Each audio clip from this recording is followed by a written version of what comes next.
Hi friends, welcome to my channel. അപ്പം നമുക്കിന്ന് കപ്സിൻ്റെ അരിയില്ലാതെ എങ്ങനെ കപ്സ് ഉണ്ടാക്കാമെന്ന് നോക്കാം. അതിന് വേണ്ടിയിട്ട് നമ്മൾ ഇവിടെ ഒരു മീഡിയം സൈസിലുള്ള സവാള എടുത്തിട്ട് ഒന്ന് അരിഞ്ഞ് വെക്കാം കേട്ടോ.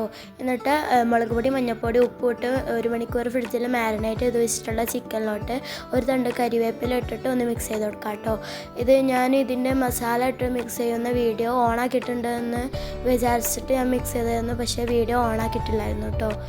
ഞാനിപ്പോൾ ഇത് എയർ ഫ്രയറിൽ കുറച്ച് ചട്ടിയിലും ഇട്ടിട്ടാണ് കേട്ടോ ഉപയോഗിക്കുന്നത്. പെട്ടെന്ന് ആയി കിട്ടാൻ വേണ്ടിയിട്ടായിരുന്നു കേട്ടോ ഞാനങ്ങനെ ചെയ്തിട്ടുള്ളത്. പിന്നെ നമ്മൾ ചിക്കന് ഷാലോ ഫ്രൈ ആണ് കേട്ടോ ചെയ്തിട്ടുള്ളത്.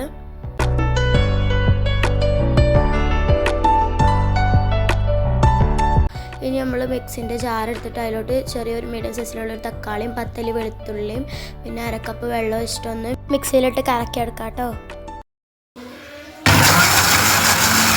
പിന്നെ നമ്മൾ ചോറ് വെക്കാൻ ഉദ്ദേശിച്ചിട്ടുള്ള പാത്രം എടുത്തിട്ട് അതിലോട്ട് ആവശ്യത്തിനുള്ള ഓയിലും പിന്നെ നേരത്തെ അരിഞ്ഞു വെച്ചിട്ടുള്ള സവാള ഇട്ടിട്ട് ഒരു ഗോൾഡൻ ബ്രൗൺ കളറാവുന്നത് വരെ ഒന്ന് വഴറ്റി കൊടുക്കാം കേട്ടോ. ഈ സമയത്ത് നിങ്ങൾക്ക് വേണമെന്നുണ്ടെങ്കിൽ ഉപ്പ് ഇട്ട് കൊടുക്കാം കേട്ടോ, പെട്ടെന്ന് വഴണ്ടി കിട്ടാൻ വേണ്ടിയിട്ട്.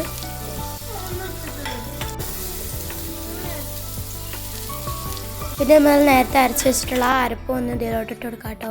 പിന്നെ ഒരു കാര്യം പറയാനുള്ളത്, 1/2 കപ്പ് വെള്ളം ഒഴിക്കണ്ട, 1/4 കപ്പ് ഒഴിച്ചാൽ മതിയാവും.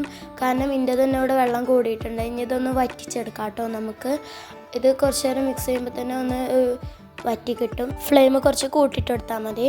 നമ്മൾ അപ്പുറത്തെ അടുപ്പിൽ ഈ സമയം തന്നെ 3 കപ്പ് വെള്ളം ഒഴിച്ചിട്ട് പിന്നെ സ്പൈസസ് ഇട്ട് ആവശ്യത്തിനുള്ള ഉപ്പിട്ട് ഒന്ന് തിളപ്പിച്ചെടുക്കുന്നുണ്ട്. തിളച്ച് വരുമ്പോൾ നമ്മൾ അതിലോട്ട് 3 കപ്പ്, നിങ്ങൾ ഏത് അരിയാണ് യൂസ് ചെയ്യണത് ആ അരി 3 കപ്പ് ഇട്ട് കൊടുക്കാം കേട്ടോ. ആ സമയം കൊണ്ട് നമ്മൾ മറ്റേത് ഇവിടെ വെള്ളം വറ്റി കിട്ടിയിട്ടുണ്ടാകും. അതിലോട്ട് നമ്മൾ 1 മാഗി ക്യൂബാണ് ഇട്ട് കൊടുത്തിട്ടുള്ളത്. നിങ്ങൾക്ക് വേണമെന്നുണ്ടെങ്കിൽ 2 ഒക്കെ ഇട്ട് കൊടുക്കാം കേട്ടോ. പിന്നെ ഉപ്പ് നിങ്ങൾക്ക് മാഗി ക്യൂബ് ഇട്ടതിന് ശേഷം ആവശ്യത്തിന് മാത്രം ഉപ്പിട്ട് കൊടുക്കുക. പിന്നെ നമ്മൾ ആവശ്യത്തിനുള്ള കപ്സ മസാലയും കൂടി ഇട്ടിട്ട് ഒന്ന് യോജിപ്പിച്ച് കൊടുക്കുക. എന്നിട്ട് ഇതിലോട്ട് നമ്മൾ നേരത്തെ ഫ്രൈ ചെയ്ത് വെച്ചിട്ടുള്ള ചിക്കനും ഇട്ട് ഒന്ന് മിക്സ് ചെയ്ത് കൊടുക്കുക കേട്ടോ. നല്ലതുപോലെ യോജിക്കണേ ഇതെല്ലാം കൂടിയിട്ട്. എന്നിട്ട് അടച്ച് വെച്ചിട്ട് ഫ്ലെയിം ഓഫ് ചെയ്യുക കേട്ടോ. അപ്പോൾ തന്നെ നമ്മൾ ചിക്കനൊക്കെ ജസ്റ്റ് ഒന്ന് വെന്ത് കിട്ടും ഒന്നും കൂടെ. പിന്നെ ഞാനിവിടെ നേരത്തെ പോലെ തന്നെ വീഡിയോ ഓണാക്കി നിൽക്കണമെന്നുള്ള നിലയിൽ ഞാൻ ചോറൊക്കെ ഇട്ട് ഇളക്കി. ഭാഗ്യത്തിന് പിന്നെയും കുറച്ചും കൂടി ചോറ് ഇടാനുണ്ടായതുകൊണ്ട് രക്ഷപ്പെട്ടു. ഇത് നമ്മൾ സാധാ അരി കൊണ്ട് ഉണ്ടാക്കിയതാണെങ്കിലും ടേസ്റ്റിനൊരു കുറവുമില്ല കേട്ടോ. ഇനി പിള്ളേരൊക്കെ കപ്സും ബിരിയാണിയൊക്കെ വേണമെന്ന് പറഞ്ഞ് കരയുമ്പോൾ ഇങ്ങനെയൊക്കെ ഒന്ന് ട്രൈ ചെയ്ത് നോക്കൂ കേട്ടോ. അവർക്ക് എന്തായാലും ഇഷ്ടപ്പെടും. പിന്നെ ട്രൈ ചെയ്തിട്ട് ഫീഡ്ബാക്ക് പറയാനും മറക്കണ്ട കേട്ടോ.